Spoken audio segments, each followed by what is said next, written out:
Hello বন্ধুরা, দেখে নেব তোমাদের পার্টনারের কারেন্ট ফিলিংস এখন এই মুহূর্তে কি আছে, তোমাদেরকে নিয়ে কি ভাবছে, তাদের জীবনে কি চলছে দেখে নেব এখন আমরা।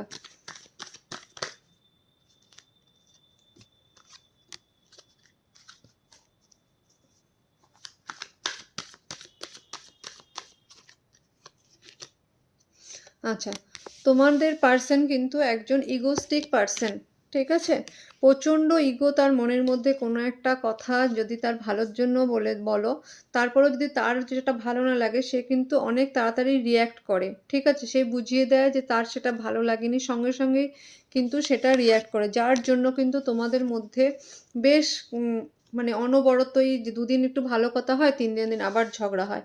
এই কারণটার জন্য কিন্তু তুমি ভালো কথা বলতে গেলেও, সেটা বোঝাতে গেলেও তার সঙ্গে কিন্তু সমস্যা তৈরি হয়। সেই সিচুয়েশনটা কিন্তু তোমার পার্সন এখন বুঝতে পারছে।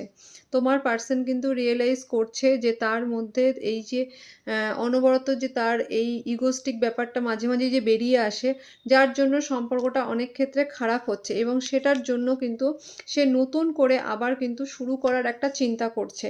সে কিন্তু চিন্তা করছে যে নতুনভাবে আবার কিভাবে সম্পর্কটা শুরু করা যায়। পিছনে যা হয়েছে হয়েছে, তার জন্য হয়তো নো কন্ট্যাক্ট সিচুয়েশন হয়েছে, বা ব্রেকআপ সিচুয়েশন হয়েছে, বা অন অফ সিচুয়েশন চলছে, লেস কন্ট্যাক্ট চলছে।